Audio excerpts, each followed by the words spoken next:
उन्नति की किस्मत जैसे उससे हर खुशी छीन लेने पर तुली हुई थी। शादी के सिर्फ 2 महीने के बाद ही उसकी मांग का सिंदूर उजड़ गया था। जिस लड़की ने हजारों सपने सजाकर अपने ससुराल की दहलीज पर कदम रखा था, आज वही सफेद साड़ी में बैठी अपनी टूटी हुई दुनिया को देख रही थी। उसकी आंखों से आंसू रुकने का नाम ही नहीं ले रहे थे, क्योंकि जिस पति के साथ उसने पूरी जिंदगी बिताने के सपने देखे थे, वह अब इस दुनिया में नहीं था। लेकिन उसकी कहानी सिर्फ उतनी सी नहीं थी। उसकी जिंदगी का सबसे बड़ा झटका तो उसे शादी के मंडप में ही लग गया था, जब वो दुल्हन बनकर घूंघट में बैठी थी। उसे पूरा यकीन था कि उसकी शादी समख से हो रही है, उसी लड़के से जिसे उसने पहली नजर में चाहा था, जिसे अपना हमसफर मान चुकी थी। लेकिन जब उसने मंडप में बैठकर अपने दूल्हे का चेहरा देखा तो उसके पैरों तले से जमीन खिसक गई। वो समक्ष नहीं था, वह उसका बड़ा भाई रोनित था। उस पल उसके सारे सपने टूटकर बिखर गए। वह चाह कर भी कुछ नहीं कर सकी। कांपते दिल से शादी की सारी रस्में निभाती रही। उसने सोचा था कि उसकी जिंदगी खत्म हो गई, लेकिन रोनित ने अपनी सादगी, समझदारी और प्यार से उसके टूटे दिल को धीरे धीरे संभाल लिया। उन्नति ने भी अपनी किस्मत मानकर उसे पूरे दिल से अपना पति स्वीकार कर लिया। वह उससे प्यार करने लगी थी, इतना कि अब उसके बिना जीने की कल्पना भी नहीं कर सकती थी। लेकिन किस्मत को शायद उसकी मुस्कान से दुश्मनी थी। जिस रात रोनित ने उसे अपने दिल की सारी बातें बताई, अपने पुराने प्यार का दर्द बताया और उसके साथ नई जिंदगी शुरुआत करने की कोशिश की, उसी अगली सुबह वो हमेशा के लिए उसे छोड़कर चला गया। उन्नति की चीखों से पूरी हवेली गूंज उठी थी। उसकी दुनिया एक बार फिर उजड़ चुकी थी। शादी के 2 महीने के बाद ही वो विधवा हो गई थी। उसकी मांग का सिंदूर मिट चुका था, हाथों की चूड़ियां तोड़ दी गई थी और उससे उसके सारे रंगीन कपड़े छीन लिए गए थे।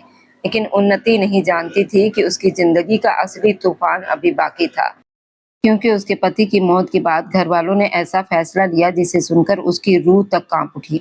और वहीं से शुरू हुई उन्नति की जिंदगी की सबसे दर्दनाक, चौंकाने वाली और दिल को झकझोर देने वाली कहानी। मैं भाभी से शादी नहीं करूंगा। आप लोग भाभी की जायदाद के लालच में ऐसा कैसे कर सकते हैं?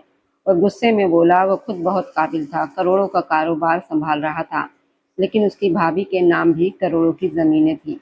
वह अपने भाई की विधवा पत्नी से शादी नहीं करना चाहता था। पूरे भारत और विदेशों तक उसका कारोबार फैला हुआ था। कम से कम जायदाद के लिए शादी करना उसकी समझ से बाहर था। वह उसकी आंटी थी, जिसे शायद उसने बचपन में देखा था। अपने भाई की शादी के तुरंत बाद वह अमेरिका चला गया था और सिर्फ 14 दिन के बाद उसे फोन आया था कि उसके भाई की मृत्यु हो गई है। उसका भाई लगभग 43 साल का था। वह पूरी रात सो नहीं पाया था। उनके अपने अंकल लोगों के साथ अच्छे संबंध थे, मगर कभी वो बिना झिझक उनके घर के अंदर महिलाओं वाले हिस्से में नहीं गया था। उनकी बड़ी बेटी भी उससे छोटी थी। फिर वे लोग शहर चले गए थे। अंकल से उसकी मुलाकात अक्सर हो जाती थी। वह ये भी जानता था कि उनकी बेटियां शहर में पढ़ाई कर रही थी। फिर उसने अपना कारोबार शुरू किया था। उसे किसी से मिलने तक का समय नहीं मिलता था। मेहनत करके उसने अपने कारोबार को बहुत आगे बढ़ाया था। वो लोग पुश्तैनी अमीर थे, उनकी बहुत सारी ज़मीनें थी, मगर वो अपने ख़ानदान का पहला आदमी था जिसने कारोबार की तरफ कदम बढ़ाया था और अपने परिवार का नाम ऊंचा कर दिया था। एक दिन वह ऐसे ही खरीदारी करने आया था जब उसकी टक्कर एक लड़की से हुई थी। गुलाबी रंग का लंबा अनारकली सूट पहने, हल्के गुलाबी दुपट्टे से चेहरा आधा ढके हुए, वह किसी अप्सरा जैसी लग रही थी। वह अपना बैग देखते हुए चल रही थी, तभी उससे टकरा गई।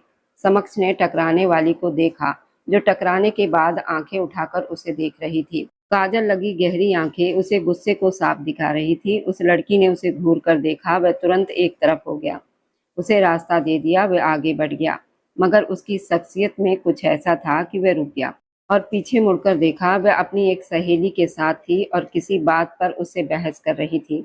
समक्ष नहीं जानता था कि उसके होठों पर हल्की मुस्कान आ गई थी। उन्नति टीचर ट्रेनिंग कर रही थी जब उसके ताऊ लोग उनके घर आए थे। वह सबसे मिली और फिर रसोई में चली गई। उसने रसोई की खिड़की से बाहर खड़े एक आदमी को देखा, सफेद शर्ट के साथ हल्की नीली पैंट पहने हुए।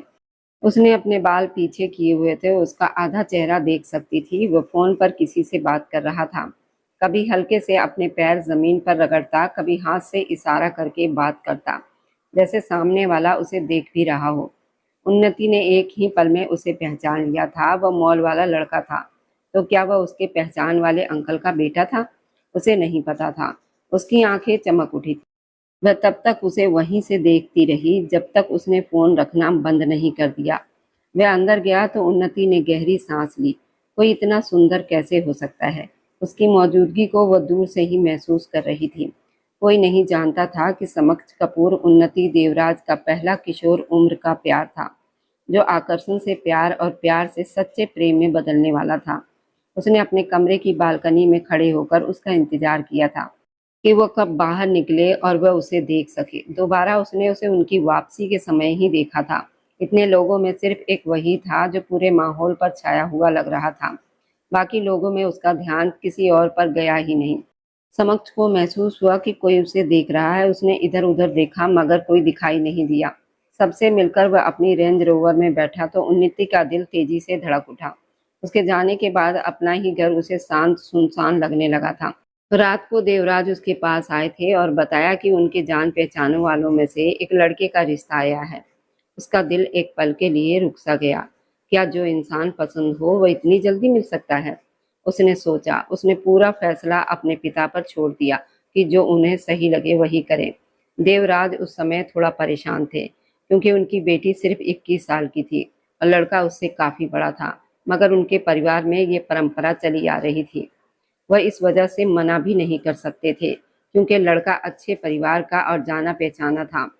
उनकी बड़ी बेटी अंशिका 25 साल की थी। उसकी शादी पहले ही तय हो चुकी थी जबकि विदाई अभी बाकी थी।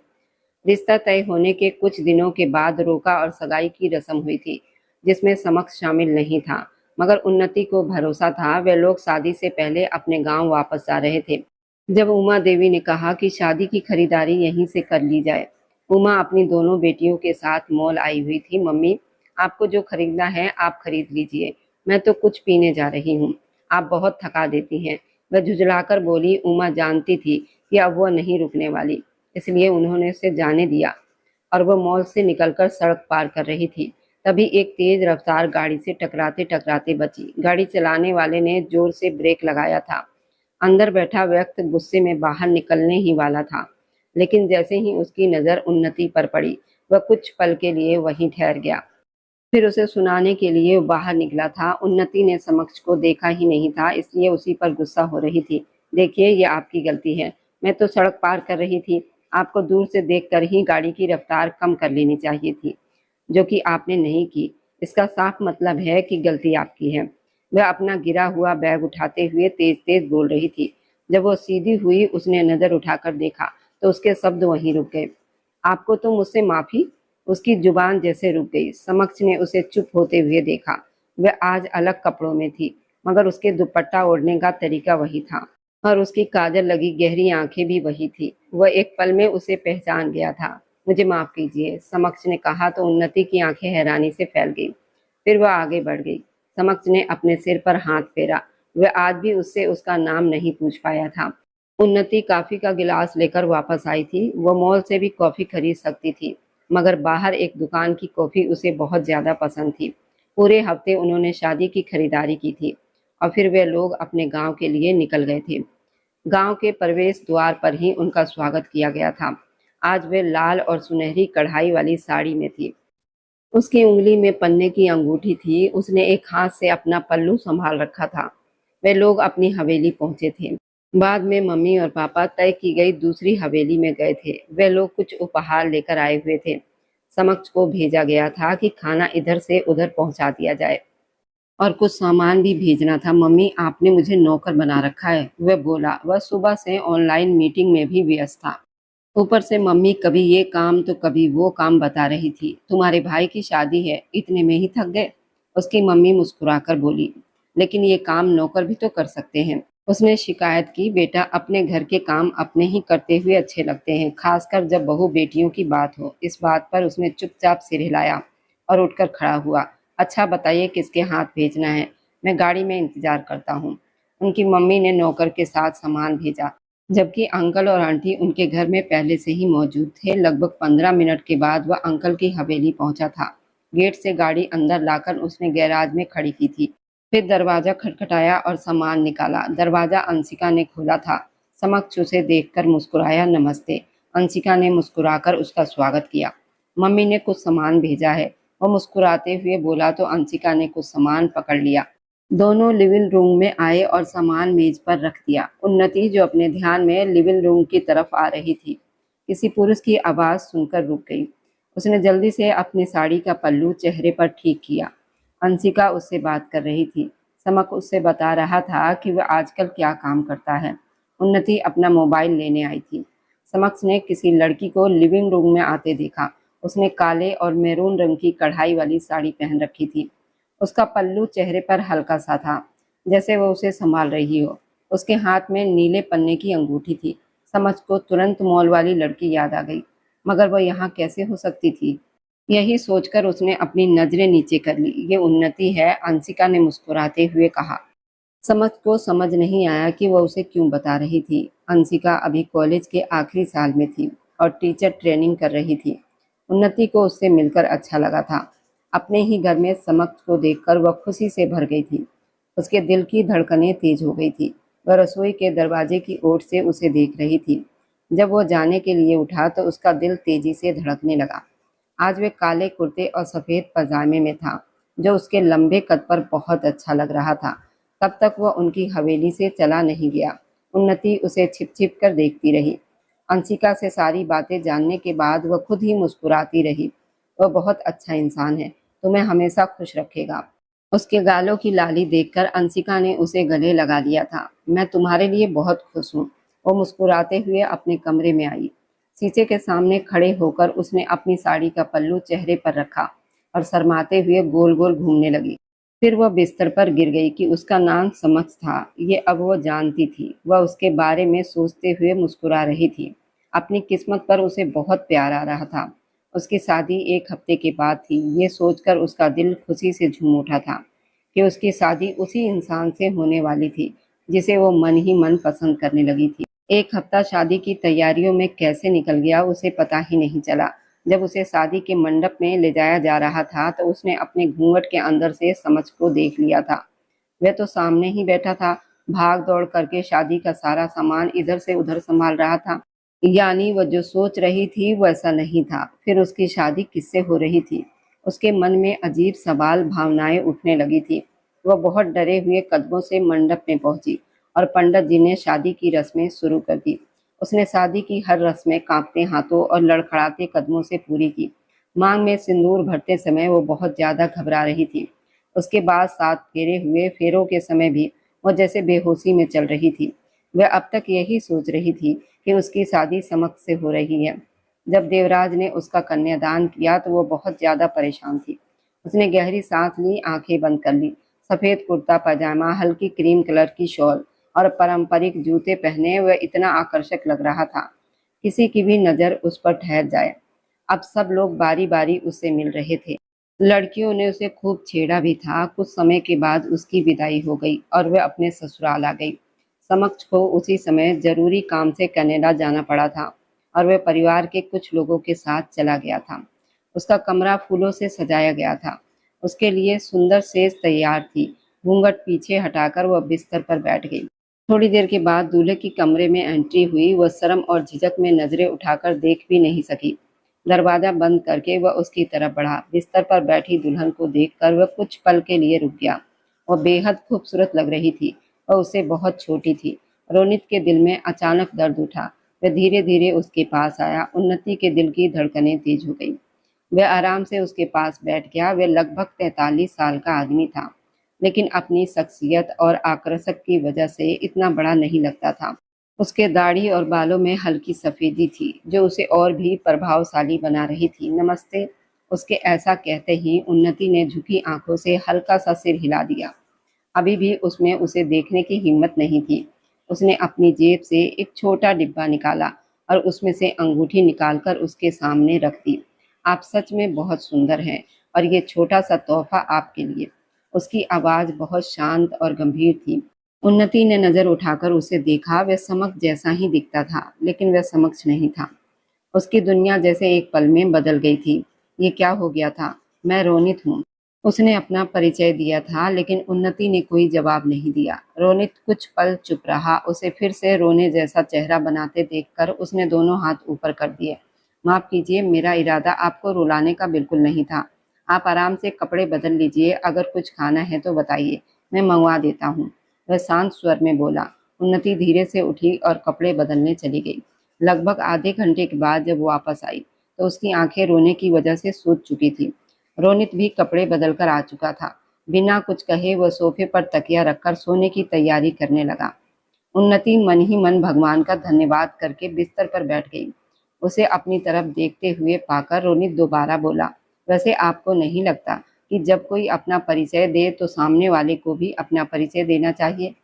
उसकी आवाज सुनकर वह चौंक गई। मेरा नाम उन्नति है, उन्नति देवराज, वह धीमी आवाज में बोली। तो रोनित मुस्कुरा दिया। उसे मुस्कुराते देखकर उन्नति फिर से उदास होकर लेट गई। उसे अपनी किस्मत पर रोना आ रहा था। जिससे वह शादी करना चाहती थी, उससे उसकी शादी नहीं हुई बल्कि उसके बड़े भाई से हो गई। अब वो समझ का सामना कैसे करती? रोनित तकिए पर सिर रखकर लेटा तो उसे उन्नति पर तरस आया। कहाँ वह 21 साल की और कहाँ वह 43 साल का। वह तो शादी करना ही नहीं चाहता था। उसे याद था कि गरिमा उसकी पहली और आखिरी मोहब्बत थी। जब वो उसे नहीं मिली तो उसे लगा कि अब कोई और उसकी जिंदगी में नहीं आएगा। 22 साल तक उसने किसी दूसरी लड़की के तरफ नजर उठाकर भी नहीं देखा था। गरिमा की शादी उसकी बहन के देवर से हो गई थी और फिर खबर आई कि शादी के रात ही उसकी मृत्यु हो गई। उस दिन के बाद रोनित बहुत बदल गया था।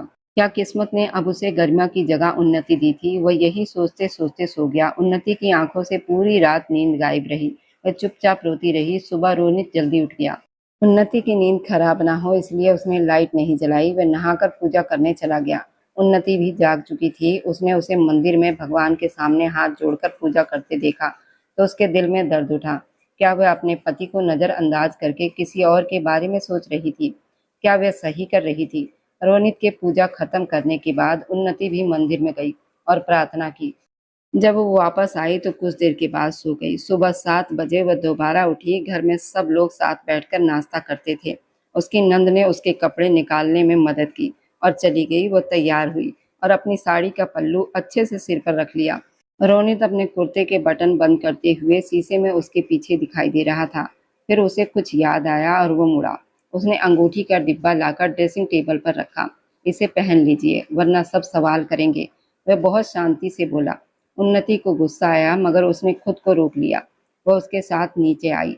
सबने उसका अच्छे से स्वागत किया। शुक्र था कि समक्ष वहां नहीं था, वरना उसके लिए अब और ज्यादा मुश्किल हो जाता। वह मुस्कुरा भी नहीं रही थी। भैया, आपने तो एक ही दिन में अपनी पत्नी को अपने जैसा गंभीर बना दिया, उसकी नंद मजाक करते हुए बोली। कैसा? रोनित ने प्लेट में पराठे रखते हुए पूछा। देखिए ना, बिल्कुल आपकी तरह शांत बैठी हैं।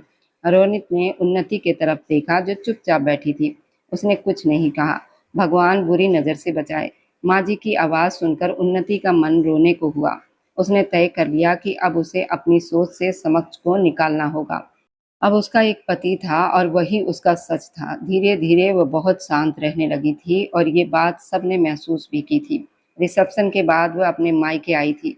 अंशिका ने रोनित को देखा और फिर उन्नति को। वह तो समझ को दूल्हा समझ बैठी थी। फिर भी उसने रोनित का स्वागत अच्छे से किया और उससे बातें भी की। वह बहुत सुलझा हुआ और गंभीर इंसान था। समक्ष उससे छोटा था और उसकी उम्र वाली आदतें उसमें साफ दिखाई देती थी।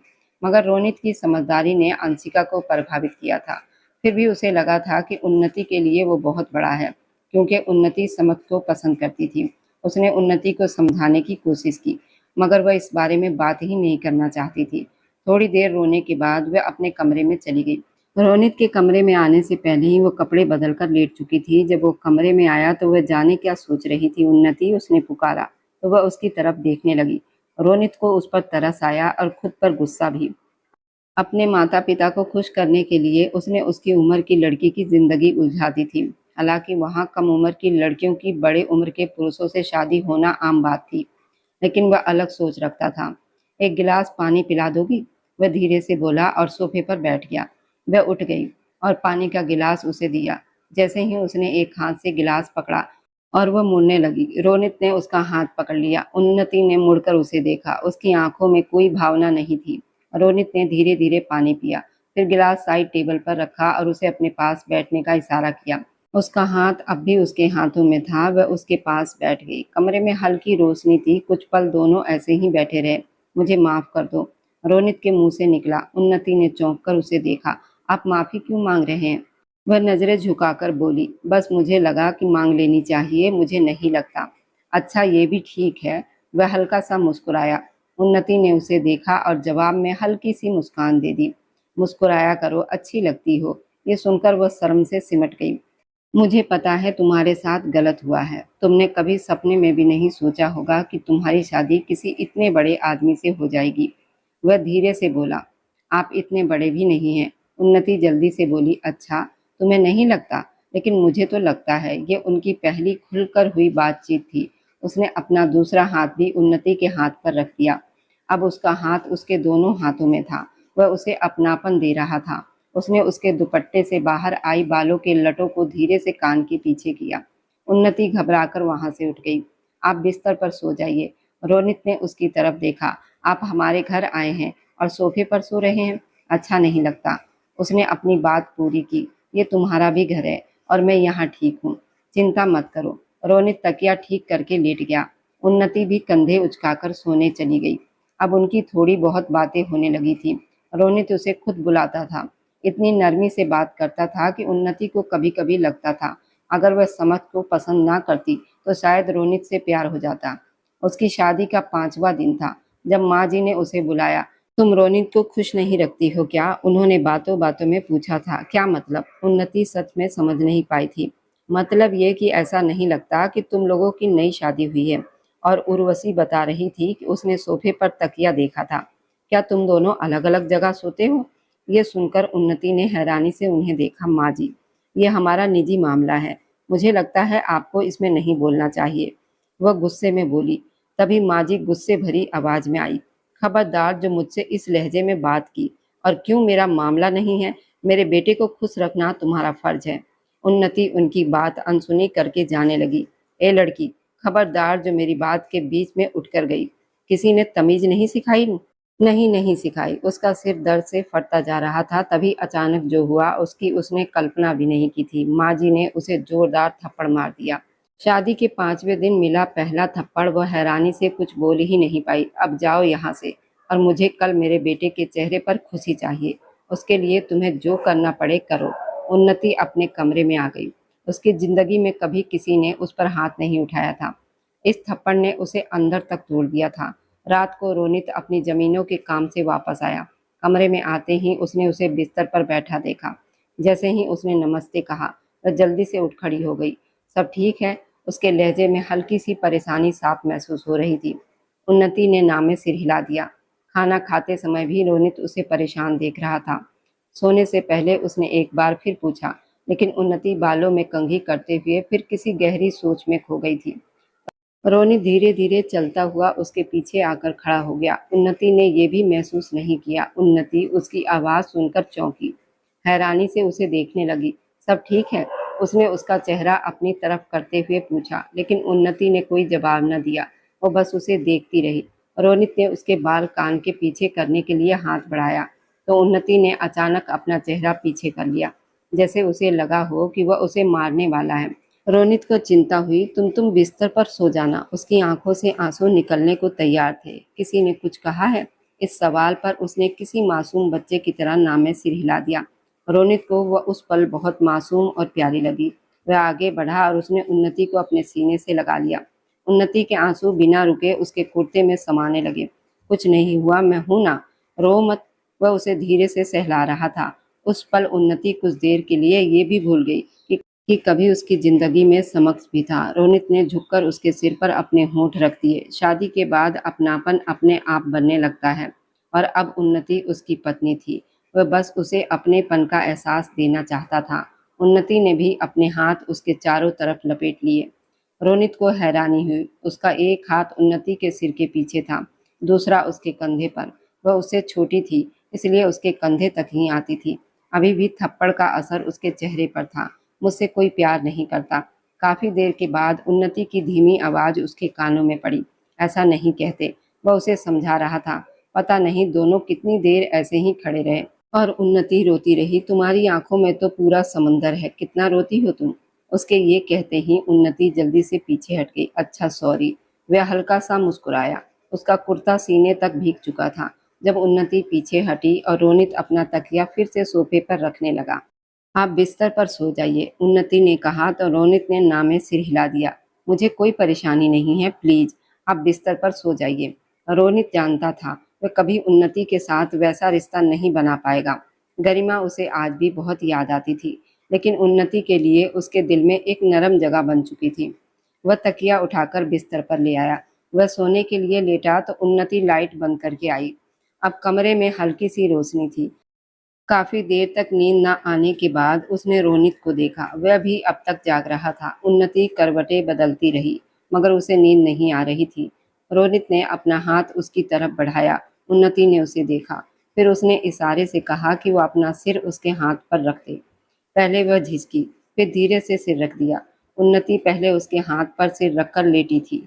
फिर आराम महसूस करने के लिए उसने अपना सिर उसके कंधे पर रख दिया, ताकि उसे दर्द न हो। रोनित की आंखों से नींद कोसों दूर थी। उसने दूसरा हाथ उन्नति के सिर पर फेरना शुरू कर दिया।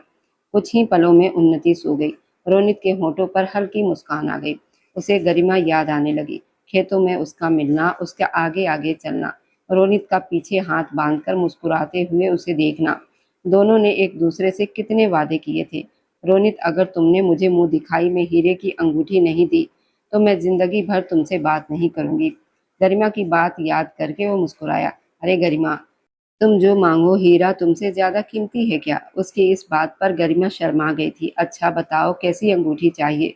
फिर उसने उसका डिजाइन बनाकर दिया और रोनित वैसे ही अंगूठी बनवा कर ले आया था, मगर किस्मत को कुछ और ही मंजूर था। रोनित, तुम्हें कितनी जल्दी है ना? गरिमा ने अंगूठी देखते हुए कहा था। बस तुम इसे पहन लो। नहीं, मैं इसे मुंह दिखाई में ही पहन लूंगी। वह शर्माकर अपनी साड़ी का पल्लू मुंह में दबा गई थी और रोनित ने वह अंगूठी उसी दिन के लिए संभाल कर रख ली थी। अच्छा बताओ, तुम मुझसे कितना प्यार करते हो? गरिमा के सवाल पर वो मुस्कुराया ही था कि तभी उन्नति का सिर उसके कंधे से फिसलकर उसके सीने पर आ गया। वह अचानक अपनी यादों से बाहर आ गया। उन्नति नींद में आरामदायक स्थिति ढूंढ रही थी। शायद उसे ठंड भी लग रही थी। रोनित ने उसके ऊपर कंबल ठीक किया, उसके बाल पीछे किए और आंखें बंद कर ली। उसे लग रहा था कि वह उन्नति के साथ गलत कर रहा है। गरिमा से किए वादों की सजा ये मासूम लड़की क्यों भुगत रही थी? सुबह पूजा के समय उसकी आंख खुली तो वह हैरान रह गया। उन्नति पूरी तरह उसके ऊपर लेटी हुई थी। बच्चों की तरह उसका एक हाथ उसके कंधे पर था और सिर उसके सीने पर रखा था। रोनित बिस्तर के सहारे ही सो गया, इसलिए अब उसकी गर्दन में दर्द हो रहा था। उसने धीरे से उन्नति को पीछे किया। जब उन्नति जागी और उसने अपना हाथ उसके बाजू पर रखा तो वह शर्म से उसे देखने लगी। रोनित का मन हंसने को हो रहा था। अगर उसे पता चल जाता वो पूरी रात उसके सीने पर सिर रखकर सो रही थी तो वह क्या करती? वह मंदिर में पूजा करने चला गया, जबकि उन्नति उठकर पूजा करके सो गई। ये उसकी बहुत बुरी आदत थी। पूजा करके रोनित वापस आया तो वह खुद भी थका हुआ महसूस कर रहा था, इसलिए फिर से सो गया। दोनों की आंख देर से खुली थी। नाश्ता करके रोनित जमीनों के काम के लिए चला गया, जबकि उन्नति एक बार फिर माँ जी के सामने आ गई थी। माँ जी उसे घर के सभी लोगों के लिए मिठाई बनाने को कह रही थी, जो उसे बिल्कुल बनानी नहीं आती थी। उसके माता पिता वापस शहर जा चुके थे। उसे रोना आने लगा था।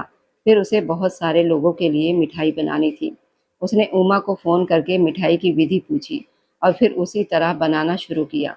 उसके हाथ कई जगह से जल भी गए थे, मगर उसने किसी से कोई शिकायत नहीं की। अच्छा ये था कि मिठाई ठीक बन गई थी, जिसकी वजह से वो बच गई थी, वरना उसे एक थप्पड़ और पड़ सकता था। अब वह रोनित के अलावा सबसे डरने लगी थी। हालांकि उसके ससुर ने कभी उसके साथ कुछ गलत नहीं किया था। उसकी नंद अपनी माँ से कुछ और कह रही थी और उसे देखते ही चुप हो गई थी। ये बात उन्नति पहले ही नोट कर चुकी थी, इसलिए उसे घर के हर व्यक्ति से डर लगने लगा था। रोनित के घर आते ही उसे ऐसा लगता था जैसे वह किसी सुरक्षित जगह पर आ गई हो। उनकी शादी की 9वीं रात थी। जब रोनित ने उसे अपने पास बिठाया था, उन्नति उससे थोड़ा दूर बैठी रही। रोनित ने उसके पूरे दिन का हाल पूछा, फिर धीरे से बोला, उन्नति, क्या तुम्हें लगता है कि मैं तुम्हें खुश नहीं रख पा रहा हूँ? अगर ऐसा है तो मुझे माफ कर देना, तुम्हारा बहुत बड़ा हक बनता है मुझ पर। उसने जिस अंदाज में ये कहा, उन्नति चौंक गई।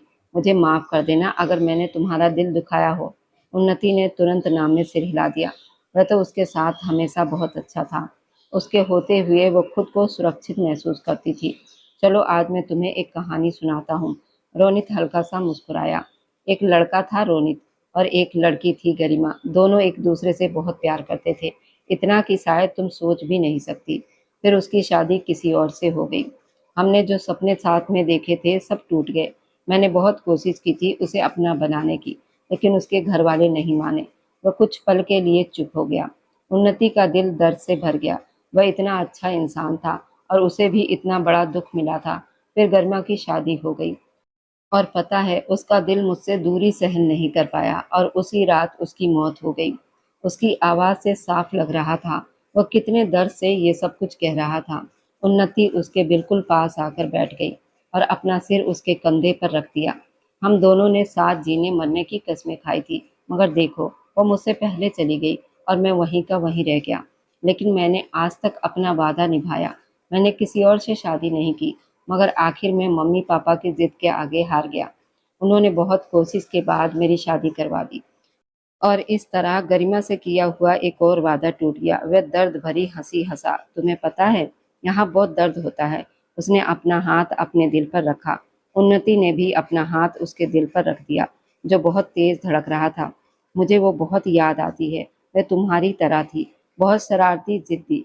फिर जैसे तुम मेरी वजह से गंभीर हो गई हो ना, और मेरी बातों पर मुस्कुराती नहीं, वह भी शादी के बाद ऐसे ही हो गई थी। मुझे लगता है मैं किसी को खुश नहीं रख सकता। उन्नति धीरे धीरे उसके सीने पर हाथ फेर रही थी। रोनित धीरे से अपना सिर उसकी गोद में रखकर लेट गया। अब उन्नति एक हाथ से उसके बालों को सहला रही थी, दूसरा हाथ अब भी उसके सीने पर था। तुम बहुत अच्छी हो, मगर मैं अच्छा नहीं हूँ। तुम्हें पता है जो अंगूठी मैंने तुम्हें मुंह दिखाई में दी थी, उसका डिजाइन गरिमा ने बनवाया था। उन्नति की नज़र अचानक अपनी उंगली पर पहनी उस अंगूठी पर चली गई। वह सच में बहुत खूबसूरत थी। तुम मुझे स्वार्थी समझोगी, मगर मुझे लगा था कि इसकी असली हकदार तुम हो। उसने धीरे से उसका हाथ अपने सीने से हटाया और उसके हाथ को अपने होठों से छू लिया। मुझे तुमसे भी लगाव है। तुम शायद इस बात पर हंसो, लेकिन मेरे दिल में तुम्हारे लिए भी एक खास जगह है। मुझे माफ कर देना। उसने दोबारा उसके हाथ को चूम लिया। उन्नति समझ नहीं पा रही थी वो क्या करे। उसने झुककर उसके माथे को चूम लिया। वह इतना खूबसूरत बोलता था। उन्नति का मन करता था कि वह कभी चुप ही ना हो।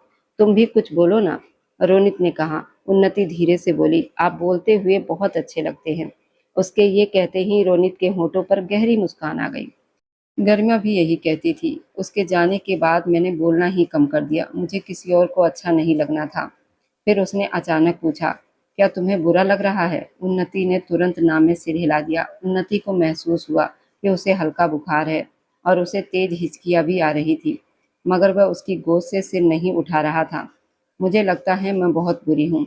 जिसे भी चाहती हूँ वो मुझसे दूर हो जाता है, इसलिए मुझे आपसे प्यार नहीं करना चाहिए।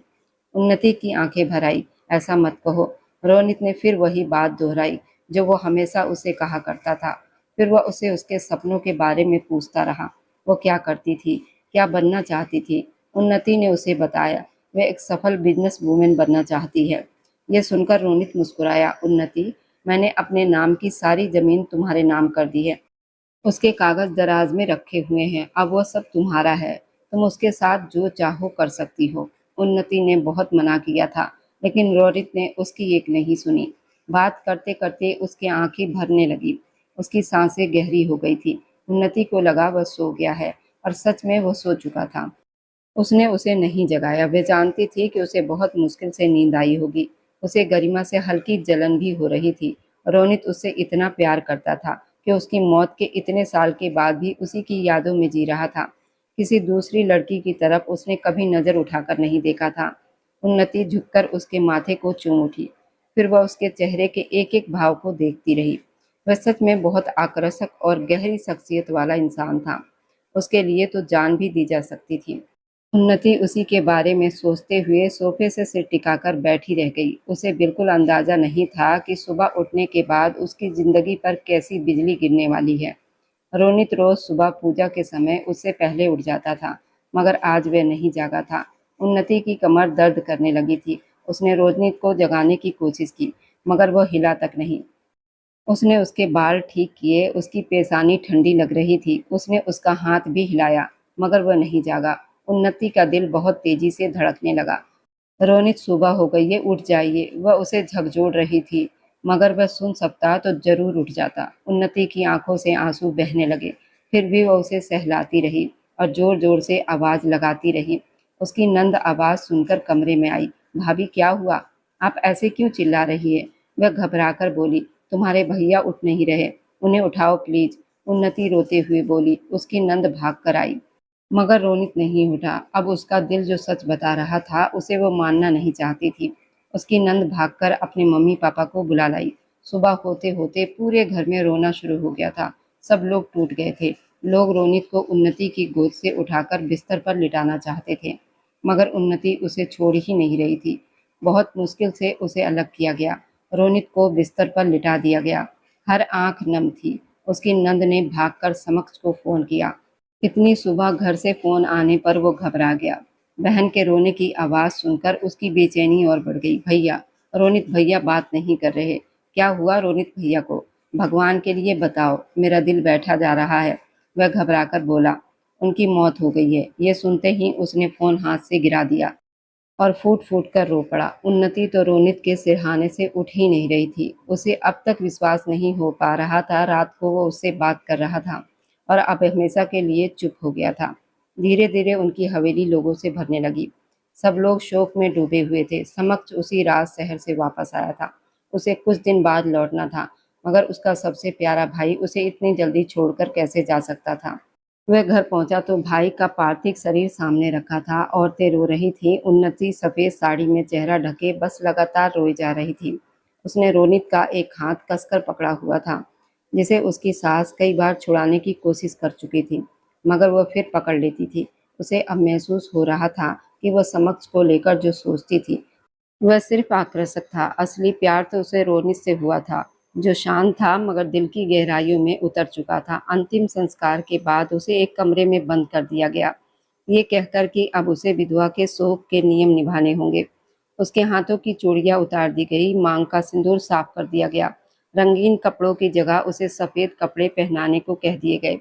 वह अपनी सास की नफरत भरी नजरें महसूस कर सकती थी। उसका रोनित के साथ वैसा व्यवहारिक रिश्ता भी नहीं बना था जिसके बारे में सब सोच रहे थे, मगर वो ये बात अपनी सास को नहीं बताना चाहती थी। वो पूरा दिन रोनित की आत्मा की शांति के लिए भगवान के सामने दीपक जलाती, गीता का पाठ करती, उसके लिए प्रार्थना करती रहती। उसकी सास उससे घर के काम भी करवाती और कई बार उस पर हाथ भी उठा देती। उसके शोक के दिनों में ही सबको पता चला कि रोनित अपनी सारी जमीन उसके नाम कर गया है। ये जानकर घर वालों का गुस्सा और बढ़ गया। जब ये बात बड़े बुजुर्गों तक पहुंची तो उन्होंने फैसला निकाला कि उन्नति की शादी समक्ष से कर दी जाए। बस उसके शोक के दिन पूरे होने का इंतजार किया गया। ये बात समक्ष के सामने रखी गई। वह उससे शादी नहीं करना चाहता था, मगर उसके माता पिता ने उसे मजबूर कर दिया और उसकी शादी उसके भाई की विधवा पत्नी से कर दी गई, जिसे उसने आज तक ठीक से देखा भी नहीं था। उसी दिन से उसने घर आना लगभग छोड़ दिया था, लेकिन आज एक जरूरी काम की वजह से वह घर आया। वह अपने कमरे में आराम करने गया। बिस्तर पर 21-22 साल की मासूम सी लड़की को बैठा देखकर चौंक गया। तुम कौन हो? उसने हैरानी से पूछा। उन्नति, वह घबराकर बोली। कौन उन्नति? उसने दोबारा पूछा, लेकिन अगले ही पल उसे समझ आ गया, ये वही लड़की है जो उसके 43 साल के भाई की विधवा पत्नी है। वह हैरान रह गया। वह कुछ कहने के लिए आगे बढ़ा ही था कि उसकी डरी हुई आवाज उसके कानों में पड़ी। प्लीज मुझे मारिए मत। वह बहुत हैरान हुआ। वह उसे क्यों मारता? हाँ, शायद वह गुस्सा कर सकता था, मगर मारने का तो वह सोच भी नहीं सकता था। क्या भैया ने तुम पर कभी हाथ उठाया था? उसने सोचते हुए पूछा। ये सुनकर उन्नति को रोनित बहुत याद आया। उसने नाम में सिर हिला दिया। सिमक्स बस उसे देखता ही रह गया। वह लड़की बिना साज सिंगार के बहुत खूबसूरत लग रही थी। आंखों के नीचे काले घेरे थे, मगर फिर भी उसकी मासूमियत साफ दिखाई दे रही थी। वह धीरे धीरे उसके पास आया। अब तुम अपने कमरे में जाओ, मुझे सोना है। माँ जी ने कहा है कि यहाँ से हिलना तक नहीं है, उन्नति धीरे से बोली। ये जो तुम्हारी माँ जी है ना? वह गहरी सांस लेकर बोला और फिर खुद को रोक लिया। वह कपड़े बदलने चला गया। उन्नति को समझ नहीं आ रहा था कि समझ के मिलने से उसे खुशी हो रही थी या नहीं, मगर रोनित जैसा इंसान खो देने का दर्द उसे अंदर से तोड़ रहा था। समक्ष तैयार होकर वापस आया। क्या नाम बताया था तुमने? उन्नति। वह धीरे से बोली। देखो उन्नति, मुझे पता है तुम्हारे साथ जबरदस्ती हुई है। अगर तुम चाहो तो मैं तुम्हें इस रिश्ते से आजाद कर सकता हूँ। उसने बहुत सीधी बात कह दी। उन्नति बस उसे देखती रह गई। शादी के 2 महीने के बाद ही वे विधवा हो गई थी। फिर शोक के तुरंत बाद दूसरी शादी, और अब तलाक की बात। वह हल्की सी कड़वी मुस्कान से हंसती। अब समक्ष उसे एक भ्रम जैसा लग रहा था। वह शायद उतना अच्छा नहीं था जितना उसे कभी लगता था, और रोनित जितना उसे पहले गलत लगता था वह उससे कहीं ज्यादा अच्छा इंसान निकला। वह दोनों की तुलना कर बैठी थी। आपको जो सही लगे वही कीजिए। इतना कहकर वह लेट गई। समक जाकर सोफे पर लेट गया। उन्नति की आंखों के सामने रोनित का चेहरा घूमने लगा और उसके होठों पर हल्की मुस्कान आ गई। उसे अब भी उसी की याद आती थी। अब वो सिर्फ दर्द नहीं था, बल्कि उसकी सबसे गहरी सच्चाई बन चुका था। अगले दिन समक जमीनों के काम के लिए चला गया। वापसी पर उसने अपनी मम्मी को उन्नति पर हाथ उठाते देखा था, इसलिए वो घबराकर कह रही थी कि उसे मारिए मत। समक्ष तुरंत आगे बढ़ा और अपनी मम्मी का हाथ पकड़ लिया। मम्मी खबरदार, अगर आपने मेरी पत्नी पर दोबारा हाथ उठाया। आपको क्या लगता है भैया की मौत की जिम्मेदार ये है? क्या इसने उन्हें मार दिया? आप हर बात का दोष उन्नति पर क्यों डाल रही हैं? उसकी मम्मी गुस्से में चिल्ला रही थी और उन्नति वैसे ही खड़ी थी जैसे ये सब किसी और के बारे में कहा जा रहा हो। अब उसके आंसू पोंछने वाला रोनित नहीं था, लेकिन समक्ष उसकी ढाल बनकर खड़ा था। तुम कमरे में जाओ, मैं आता हूँ। उन्नति को कमरे में भेजकर उसने अपनी मम्मी को बहुत समझाया। फिर वह कमरे में आया और बोला, आप अपना सामान पैक करो, हमें मुंबई वापस जाना है। उन्नति नहीं जाना चाहती थी, लेकिन समक्ष ने कहा था, इसलिए उसने अपना बैग पैक किया और कपड़े बदल लिए। उसने एक बड़ा सा दुपट्टा लिया जिसे वह अपना चेहरा ढक सके। समक्ष उसका सामान लेकर बाहर आया। उन्नति ने एक हाथ से अपना पल्लू चेहरे पर रखा। समक्ष ने उसे एक नजर देखा तो उसे वही लड़की याद आ गई जिससे वो पहले मॉल में टकराया था। उसकी आंखें भी बिल्कुल ऐसे ही थी, लेकिन अब उन आंखों में उदासी थी, दर्द था और गहरी खामोशी थी। अपनी गलतफहमी समझकर उसने उसे गाड़ी में बैठने का इशारा किया और खुद ड्राइविंग सीट पर बैठ गया। पूरे रास्ते उन्नति खिड़की से सिर टिकाकर अपने जीवन के बारे में सोचती रही। कभी कभी वह समक्ष को भी देख लेती थी। क्या उसकी किस्मत में यही लिखा था? क्या रोनित का जाना जरूरी था? ये सोचकर उसकी आंखों से फिर से आंसू बहने लगे। अपने अपार्टमेंट में पहुंचकर समक्ष ने उसे एक अलग कमरा दिया ताकि वह आराम से रह सके। वह खुद दूसरे कमरे में रहता था। उन्नति अब पहले की तरह रात भर नहीं रोती थी। धीरे धीरे जिंदगी फिर से पटरी पर आने लगी थी। वह सुबह समक्ष के लिए नाश्ता बना देती थी, रात का खाना भी तैयार कर देती, क्योंकि दोपहर में वह घर नहीं आता था। समक्ष को खुद भी समझ नहीं आया कब उसे अपने साथ वाले कमरे में रहने वाली इस शांत सी लड़की से प्यार होने लगा। कुछ दिनों के बाद उसने उन्नति को उसके मायके भेज दिया ताकि वह अपने मम्मी पापा से मिल सके और थोड़ा अच्छा महसूस कर सके। ये फैसला सही साबित हुआ। उमा और अंशिका ने उसे बहुत समझाया और कहा कि समझ की कदर करो, वह बहुत अच्छा इंसान है। अगर तुम हमेशा ऐसी उदास ही रही तो कहीं वो भी तुमसे दूर ना हो जाए। ये सोचकर उन्नति का दिल भर आया। अंशिका ने उसे शॉपिंग के लिए चलने को कहा और वह भी बाहर जाना चाहती थी। दोनों मॉल में खरीदारी कर रही थी जब अंशिका ने समझ को फोन करके वहां बुला लिया। उन्नति एक दुकान से निकलकर दूसरी दुकान की तरफ जा रही थी, क्योंकि अंशिका ने कहा था कि उसे थोड़ा समय लगेगा, तब तक वह दूसरी दुकानों में देख ले। तभी उसका सामना समक्ष से हो गया। आज भी वह साड़ी के पल्लू से अपना चेहरा हल्का सा ढके हुए थी। समक्ष ने उसे देखते ही पहचान लिया और इस बार मौका नहीं गंवाना चाहता था। एक्सक्यूज मी, उसने आवाज दी। उन्नति रुक गई और हैरानी से उसकी तरफ देखने लगी। क्या मैं आपका नाम जान सकता हूँ? अगर कोई उसे बताता कि वह उसकी अपनी पत्नी से उसका नाम पूछ रहा है। उन्नति उसे हैरानी से देखती रही। वह बिना जवाब दिए वहां से चली गई। तभी अंशिका बाहर आई और बोली, अरे समक्ष, अच्छा हुआ आप यहीं मिल गए। अभी अभी उन्नति यहाँ से गई है, आप मेरे साथ आइए। अंशिका उन्नति के सामने जाकर खड़ी हो गई। आप इन्हें जानते हैं? समक्ष ने धीरे से अंशिका के कान में पूछा। अंशिका को लगा वो मजाक कर रहा है। वह हंसते हुए बोली, जिस दिन से ये आपकी नजरों में आई है हम भी इन्हें नहीं पहचान पा रहे। समक्ष के होश उड़ गए। यह अंशिका क्या कह रही थी? फिर अंशिका हंसते हुए बोली, अच्छा भैया, अब अपनी पत्नी को संभालो, मैं जरा उधर होकर आती हूँ। उन्नति ने समक्ष को देखा, जो एक साथ खुशी में थे, शर्मिंदा भी था और खुद को बहुत बड़ा बेवकूफ समझ रहा था। भला कोई अपनी पत्नी से उसका नाम पूछता है? वह सोच रही थी, उसने उसके बारे में क्या सोचा होगा। वापसी में समक्ष दोनों को घर छोड़ने आया। घर पहुंचकर उन्नति ने अपना पल्लू हटाया। समक्ष, जो अब तक यकीन नहीं कर पा रहा था कि वही लड़की है, उसे देखकर उसके दिल में खुशी भर गई। उसे अपनी ही हालत पर हंसी आ गई।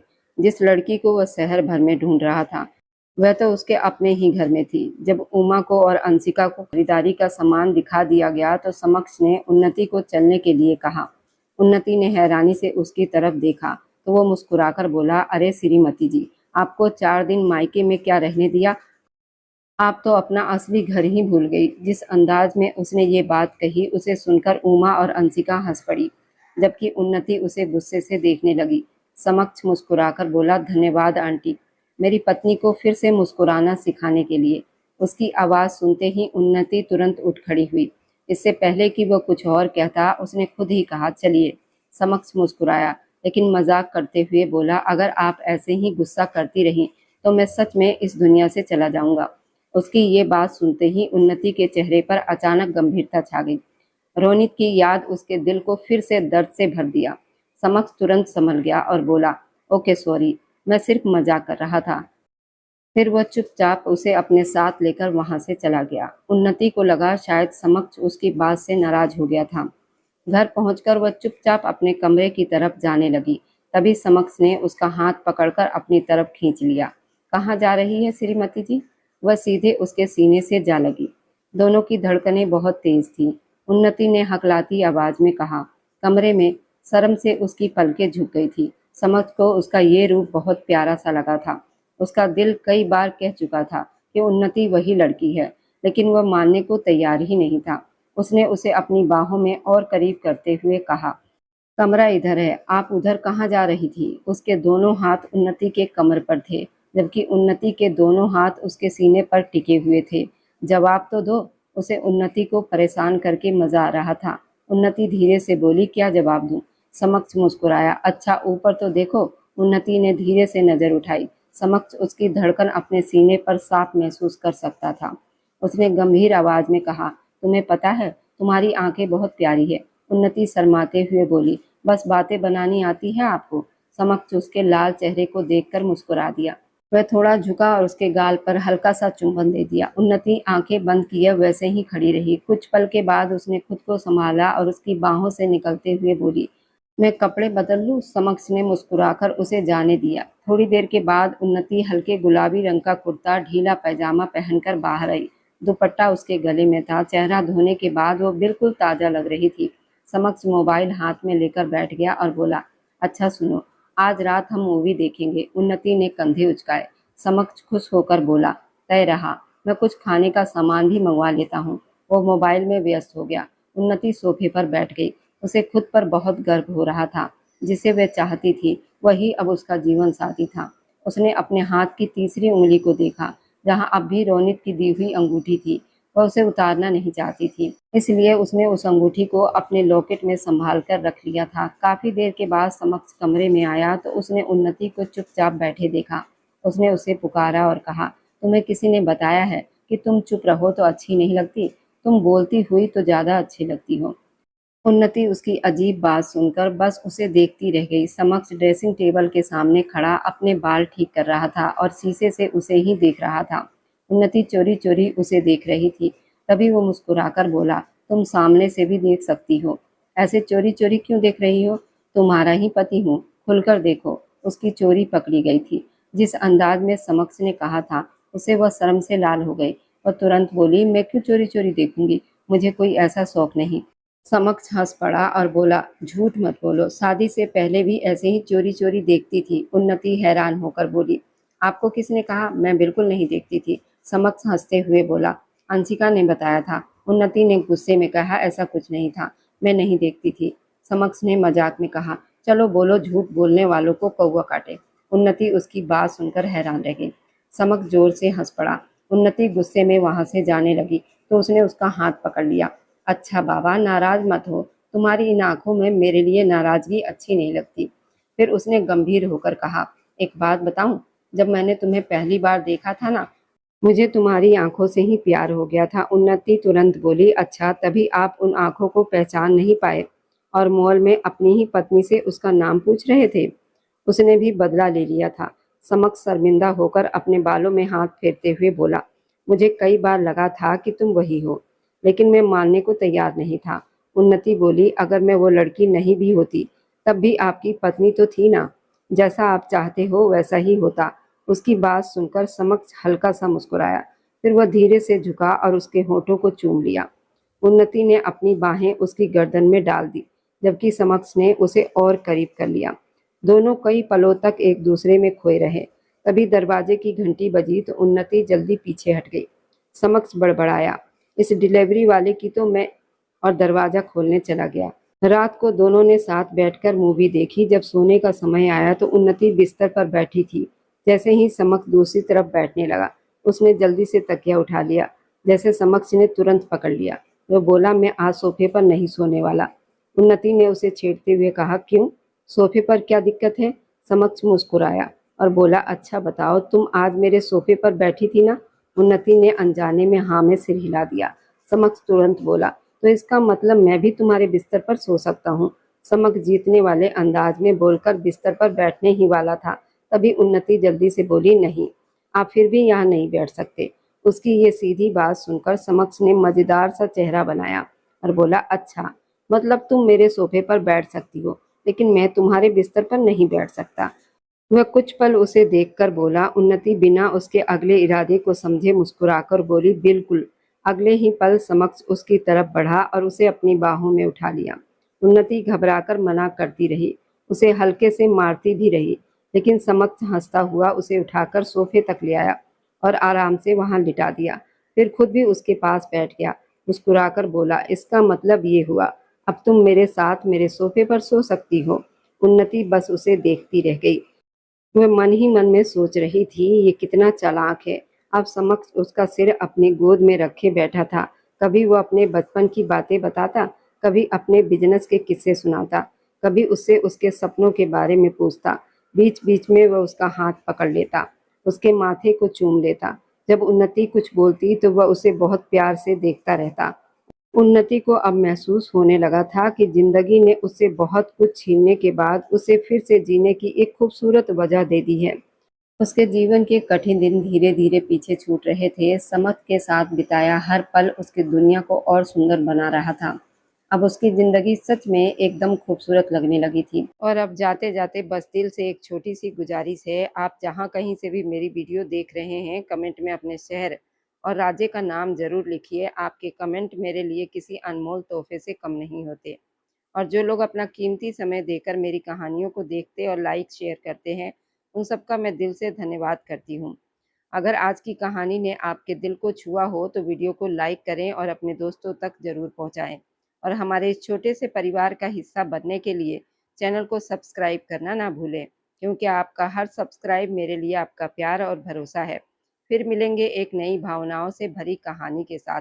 तब तक खुश रहिए, स्वस्थ रहिए, मुस्कुराते रहिए।